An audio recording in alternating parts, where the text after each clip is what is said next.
Hello, everybody.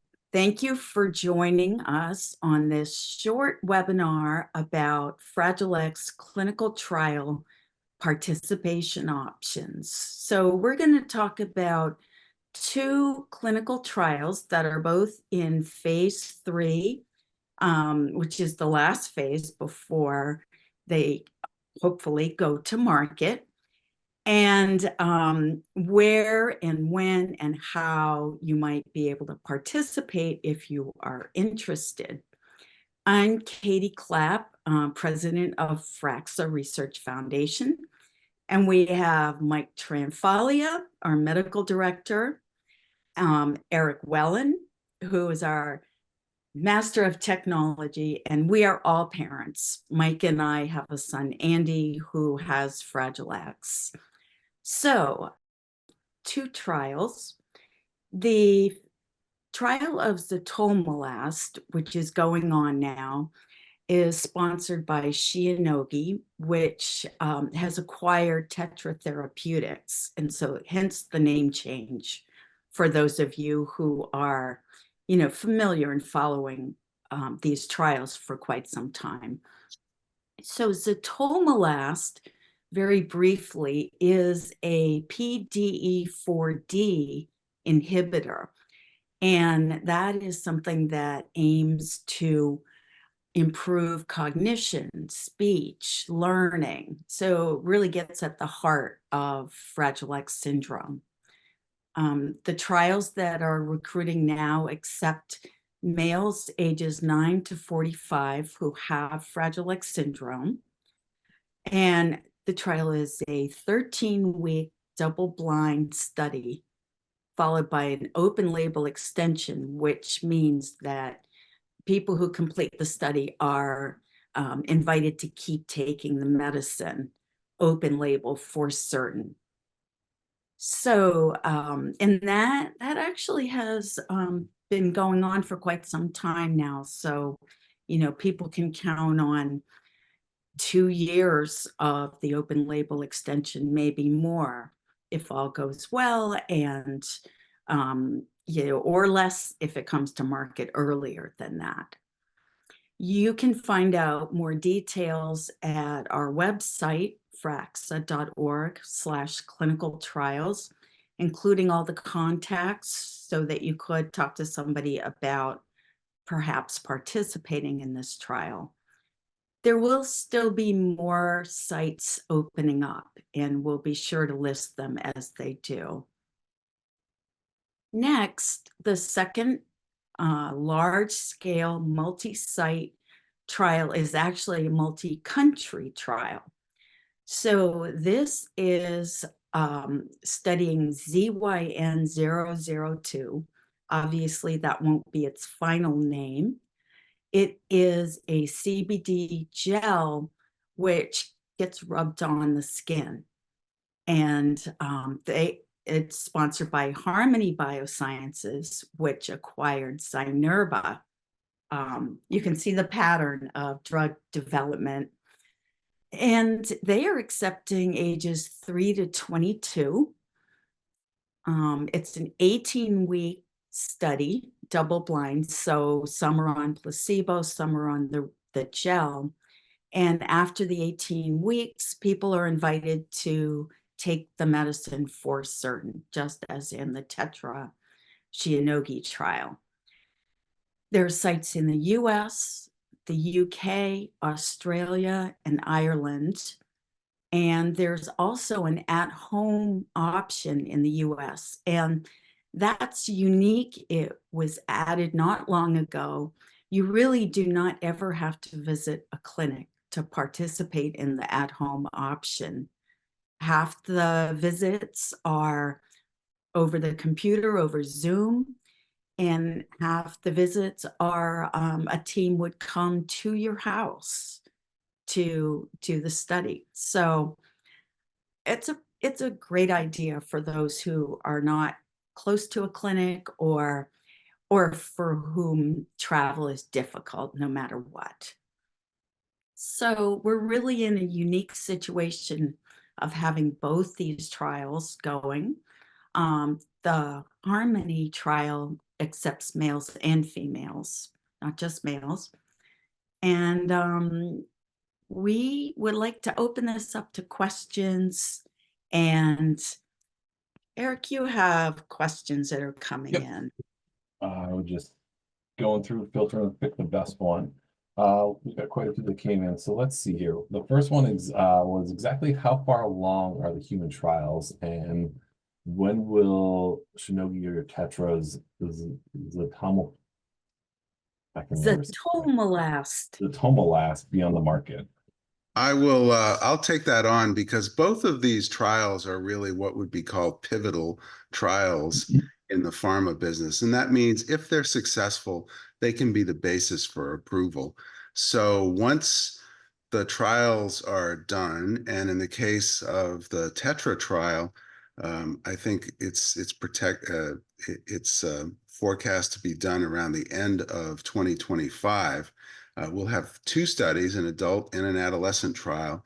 And if those are successful, then the company can take that to the FDA and gain approval. And the FDA has shown that when you have a condition that doesn't have an approved treatment already, they're usually pretty eager to approve something. So it's likely that if there are statistically significant positive effects, that'll get approved.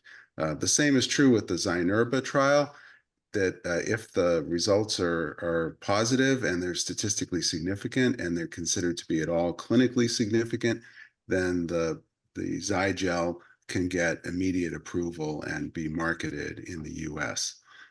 So probably roughly the same time frame for the Zynerba trial. They got started a little bit earlier, so they might be done a little bit sooner, but it all just depends on recruiting. And I think the innovation of doing the clinical trials at home should help with the recruiting for Zynerba as well. Mm-hmm. So that's roughly the time frame. It's not going to be this year, but it could be next year. All right, we actually have a question related to Zynerba. It was, what are the symptoms that ZYN-002 is trying to address? There's a little bit of a difference in the projected efficacy or the anticipated effectiveness of these two drugs. They're very different classes. The Zygel, the Zynerba preparation, is a synthetic cannabidiol, and that's thought to have the best efficacy in treating anxiety, which of course is a big problem in Fragile X. And so the outcome measures are a little bit more weighted toward anxiety, but also with an emphasis on quality of life as well. And quality of life, not just for the individuals who are being treated, but for the families and caregivers as well. Excellent. All right. This is kind of got two related questions here about age range. So one was, when will the Tetra trial be open for 8 and under? And related to that was, since a lot of neurodevelopment occurs younger in life, how optimistic are we about cognitive improvements in adults as compared to younger kids? Well, first of all, regarding these Zatolmilast trials, we already saw cognitive improvement in the phase 2 trial, which was done entirely in adults. And so the compound appears to be demonstrating efficacy in adults. The real question is, would it be even better in children? And the honest answer is, we don't really know that yet, but I think everyone assumes that. So we assume that if we start treating Fragile X earlier, we're going to get a better effect, and especially in the cognitive realm. Maybe that'll manifest itself as a quicker improvement rather than the sort of subtle, gradual improvement that we're seeing with adult subjects. As far as when the actual pediatric trials would start for the Tetra Shionogi drug Zatolmilast, well, it's hard to say exactly when they're going to start. Basically, the company is looking for some signal of efficacy from the 2 trials that are already underway, while basically putting on the full court press to get these done. As some of you may know, the FDA has a new policy that it's evolved over the last 10 to 15 years, which is that companies who are trying to get a drug approved have to do pediatric trials of their drug if it can be reasonably anticipated that that drug would be used in a pediatric population.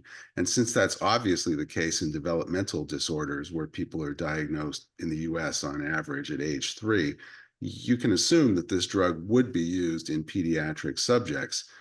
Previously, that wasn't really required of drug companies. Drug companies could get the drugs on the market for the adult population, which is a little bit easier to study, but they weren't really required to do trials in adolescents or children. They could just say, well, it's safe and it's effective in adults, and doctors can do whatever they want to do. So there was a little bit of hand waving, and basically everything that's on the market now has gone through that process. And so a lot of times you'll hear doctors complain that a particular drug was never studied in children, and so we don't know what the efficacy is in children. And the classic example in psychiatry is with the SSRIs, the antidepressants like Prozac and Zoloft. Those were not originally studied in children, and when pediatric trials were done many years after marketing in adults, a lot of the results were very mixed. They didn't seem to work as well in kids. And so that's informed a lot of the FDA's current policy. But the trials will certainly get done if the initial trials look good. They'll immediately have to launch into pediatric trials before the FDA will even grant the approval, but they won't necessarily depend on that. So it's entirely possible that the FDA will allow the drug to be marketed, perhaps initially for patients over the age of 18, but then they'll subsequently issue another indication for adolescents with Fragile X. And then they'll subsequently, if the clinical trials in the pediatric population are successful, they'll say, okay, this is now indicated for children with Fragile X. It is conceivable that you could actually have a negative study outcome in the pediatric population, and there'll never be an official indication for children with Fragile X. That is possible that could happen. That doesn't mean you won't still be able to get the drug prescribed for children, but it means that it won't be officially indicated, and that can have some implications, like for insurance, for example. Just a note, it is extraordinarily expensive to get drugs approved.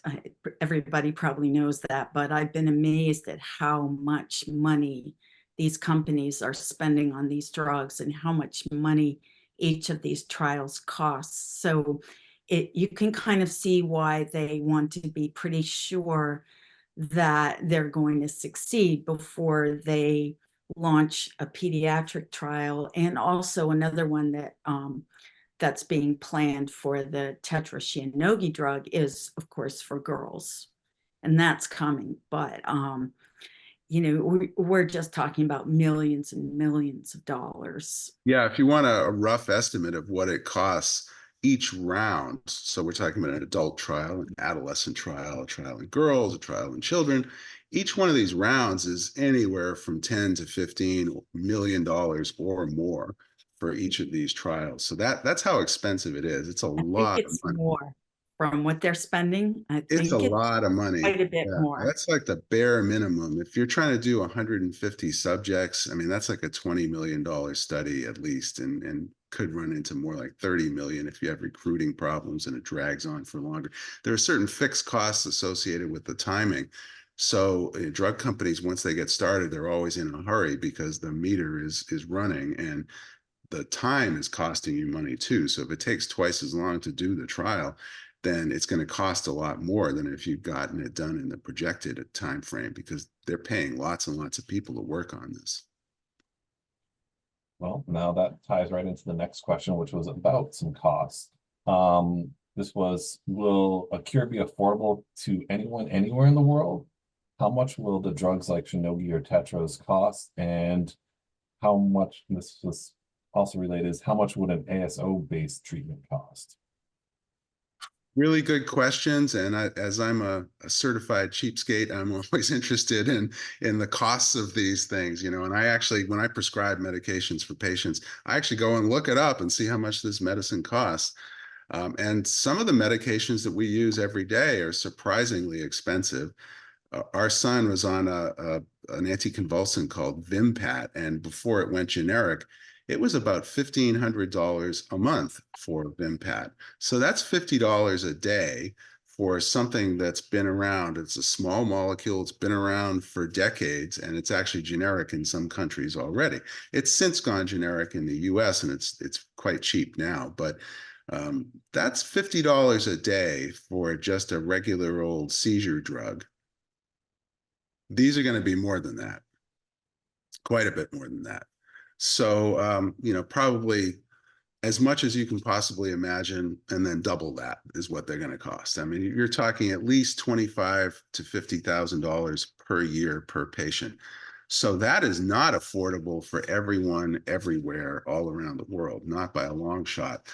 Most countries will never see this. I mean, you're not going to be able to get this in most of Africa, for example. You're not going to be able to get this in a lot of countries in Asia. You're not going to be able to get this in some countries that have nationalized health services where the company cannot come to some kind of agreement with that nationalized health service over the cost of the drug. And some countries simply won't be able to afford that cost.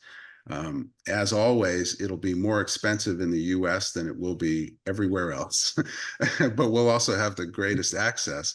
And that cost in the US is the incentive for the drug companies to develop these drugs. Because if they were developing this drug for, say, England or Canada, where the cost of the drug is regulated, they wouldn't do it in the first place because they couldn't make their money back. So but the basic plan, and the companies are already working on this, is to get insurance companies to pay for the drug, to include them in insurance plans. And the companies, while they're developing these drugs, are actively working on negotiating with insurance companies. And those prospects are good. If the drug really works as we hope, then insurance companies are likely to approve it. And that, you have to count on that, because pretty much almost nobody would be able to afford an ASO treatment or even these by mouth pills. Yeah, we're not expecting that anybody is going to be paying for this out of pocket. I just want to make that clear. This is something that's going to be covered by insurance companies in the US. It'll be covered by most national insurance schemes, as they call them in those countries. In other places, like in the EU and Canada and Australia, it'll be covered just about everywhere in the Western world for sure. There is precedent for this, and there are other rare diseases that have other drugs that have been developed, and they're in some cases much more expensive. For example, for cystic fibrosis, the drugs that are out there now, which are real lifesavers, and they've been a revolution in treating cystic fibrosis, they cost something like $300,000 per year per patient, and that gets paid for by insurance. It's covered because it's worth it. Because these folks need a lot of treatment otherwise. So it'll be covered by insurance, but then there are other places in the world where you have different healthcare systems or really not much of a system at all. And in those places, it's going to be hard to say what the access will be like.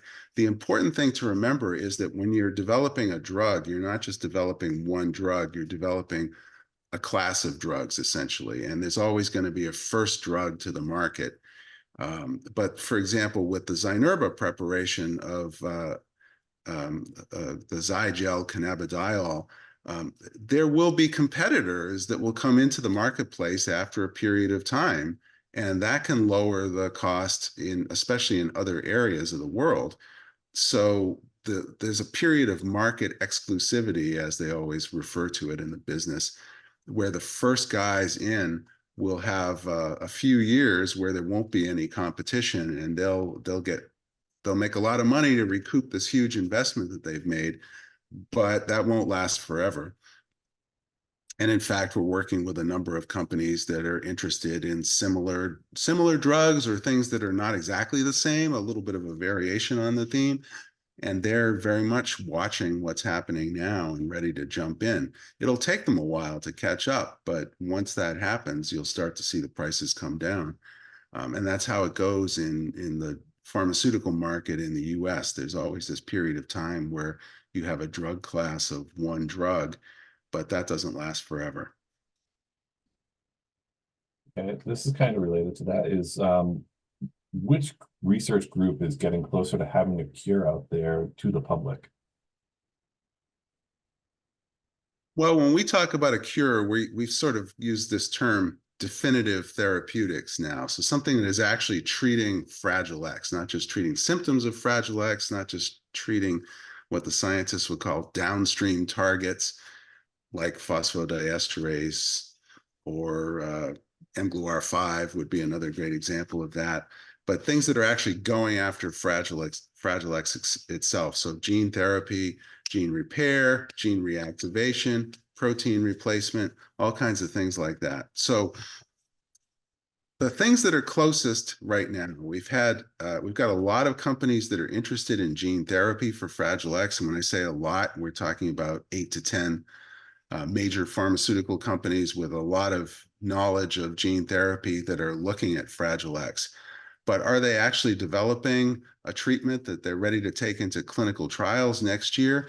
No, because gene therapy is a one-shot thing, and so they have to make sure they get it right. And so right now they're looking at treatments for lethal conditions, something where the risk-benefit ratio is a little bit different, and it's a sure thing that this patient is going to die if they don't get treatment. So we're willing to accept a lot of risk. That's obviously not the case in Fragile X. And so I think we're going to have to wait our turn. There's a little bit of a pecking order in gene therapy development, and the non-lethal conditions, the neurodevelopmental disorders like Fragile X, probably will have to wait a little while longer. As far as things like gene repair and gene reactivation, though, we've seen a lot of progress. I think we all know by now that in Fragile X, most of the subjects have this trinucleotide repeat expansion. So, most people with Fragile X don't have a mutation in the actual coding region of the gene. That means you're theoretically capable of making normal amounts of a normal protein if you could just kind of turn the gene back on again. And there's been a lot of progress in doing that. And we talked last time about these antisense oligonucleotides and reactivation strategies for Fragile X. That's something that is kind of on a fast track right now, and it is doable. And the nice thing about ASOs, aside from the high cost, is that it isn't necessarily a permanent treatment. So you can give somebody an ASO and you can reactivate the gene, but you have to do it again every so often. And we're talking about every 2 to 3 months, maybe spreading out a little bit after that, but it has to be done repeatedly. It's not a permanent effect. There's a downside to that because you have to do it over and over again. But the upside is that if anything bad happens, that effect will just go away over time. It's not permanent and it's not irreversible. And also you can dose it. You can figure out if the first dose gave you a pretty good effect, but it wasn't enough, you can always try increasing it and titrating the dose up to the optimal effect for the individual. So it's a little bit more like a drug treatment in that sense, and you get multiple shots at it. And also we're making a fair amount of progress. Another area of development that was stalled was protein replacement. And we learned early on that if you just take the Fragile X protein, FMRP, and just dump it into cells, it's actually not good. It has to be regulated in a number of different ways. But Ray Turner in Calgary has made a pretty significant progress in developing protein replacement by using a truncated version of the protein. So he's not using the whole protein. He's just using some of the parts of FMRP, and they're specifically the parts of the protein that are interacting with ion channels to regulate excitability. So he's developed a treatment that he can actually inject into the tail vein of a mouse, which if you think about it is about as far away from the brain as you can get in a mouse. And it gets into the brain and it actually rescues behavior. So if you're looking at the behavior of this whole animal, you can show that you can put this stuff into the tail vein and it will normalize the behavior of that mouse for about 2 weeks, which is quite a bit longer than we might have expected. And part of that may be that this truncated protein doesn't get neutralized as quickly. And so this is a great example of how we don't just develop small molecules, but even if we're looking at protein replacement, there's a sort of development process that has to go on. You have to figure out, okay, what exact pieces of the protein are we going to put into this therapeutic? How are we going to get it in? And how are we going to maximize the amount of time that protein is actually effective? Because normally FMRP in cells, once it's naked in the cell, it survives for only about 5 minutes. And so that wouldn't be a very good therapeutic. But this modified version of the protein seems to work a whole lot better. Excellent. Well, that wraps up all the questions for this section. And I think we're going to thank everyone for joining us. To learn more about the trials or any of the other exciting research that's going on, be sure to check out FRAXA.org. And that's it for now. Bye. Bye.